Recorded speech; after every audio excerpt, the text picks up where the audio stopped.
Ako si Kuya Bor ng Creepy Tambayan, ang inyong gabay sa mga kwentong kilabot tuwing gabi. Kaya kung mahilig ka sa mga multo, kababalaghan, at kwentong hindi basta-basta na lang makakalimutan, mag-like, share, at subscribe ka na. Dahil sa gabing ito, may isang larawan na dapat hindi mo kailanman titigan ng matagal. Multong nasa graduation photo.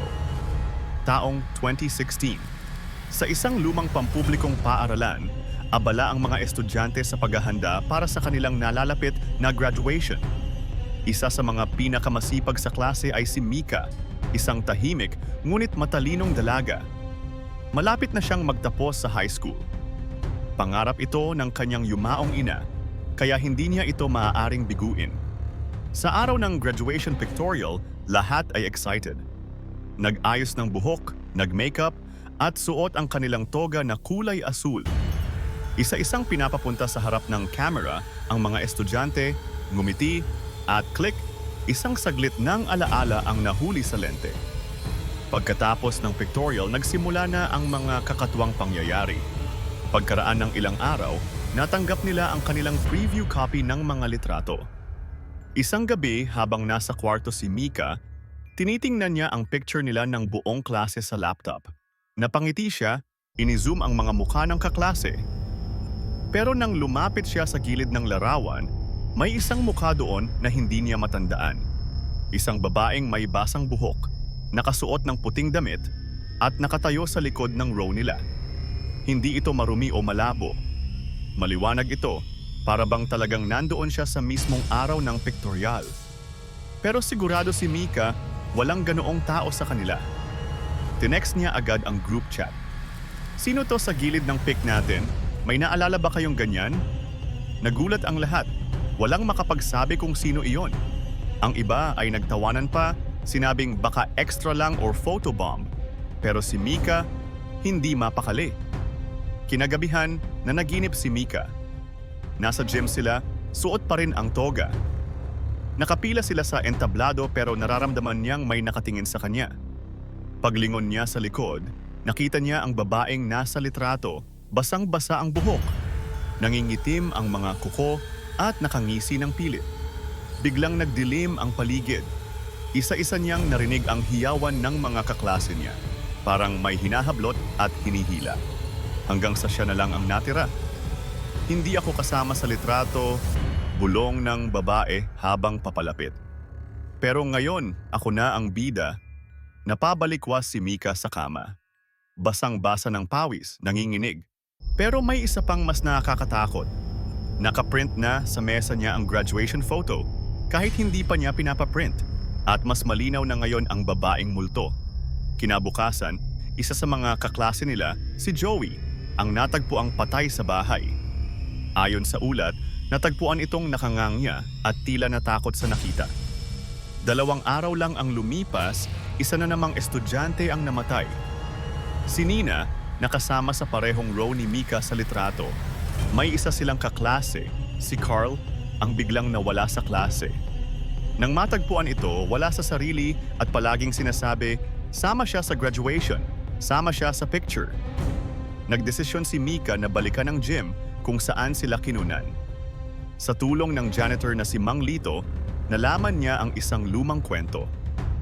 Noong 1995, may isang estudyante, Clarissa de la Peña, na hindi nakapagtapos. Ayon sa istorya, hindi siya pinayagan ng ama dahil nabuntis siya. Sa araw mismo ng graduation, tumakas siya patungong paaralan. Bit-bit ang kanyang toga, umaasang makikiupo sa likod para kahit papaano'y maranasan ito. Pero habang papasok sa likod ng gym, nadulas siya sa basang sahig, tumama ang ulo at naging dahilan ng kanyang pagkamatay. Pinaniniwalaang ang kanyang kaluluwa ay nananatili sa paaralan, naghihintay ng pagkakataong makasama. Kahit sa larawan man lang. Graduation day, tahimik si Mika, dala niya ang graduation photo na may mukha ng babae. Dala rin niya ang isang kandila at maliit na puting damit, parang pang-baby. Nalaman kasi niyang namatay si Clarissa habang buntis. Kaya baka kaya niya pinapatay ang mga estudyante dahil gusto niyang makasama sa litrato bilang ina at estudyante. Sa isang sulok ng gym, sinindihan niya ang kandila at inialay ang damit. Umiyak siya at nagsalita, "Clarissa, alam kong gusto mong makasama, pero hindi ganito ang paraan. Patawarin mo na ang mundo, palayain mo na ang sarili mo." Namatay ang kandila ng bigla. Tumahimik ang buong paligid. Nakaramdam siya ng malamig na hangin at isang bulong. Salamat. Isang taon makalipas. Isang taon na ang lumipas. College na si Mika, nakalimutan na ng marami ang nangyari. Pero isang araw, may tumawag sa kanya na dating kaklase. "Uy Mika, may bago kaming class photo. May napansin ka ba?" Pinadala sa kanya ang litrato. Isa-isang tinignan ni Mika ang mga mukha, ngunit may isang estrangherong babae ulit sa likod. Hindi si Clarissa. Iba na ang itsura, mas bata, nakangiti, pero may hawak na puting damit. Kung si Clarissa ay nakatawid na, sino naman ang bagong multo sa litrato? At dyan nagwawakas ang ating kwento ngayong gabi, Katambay.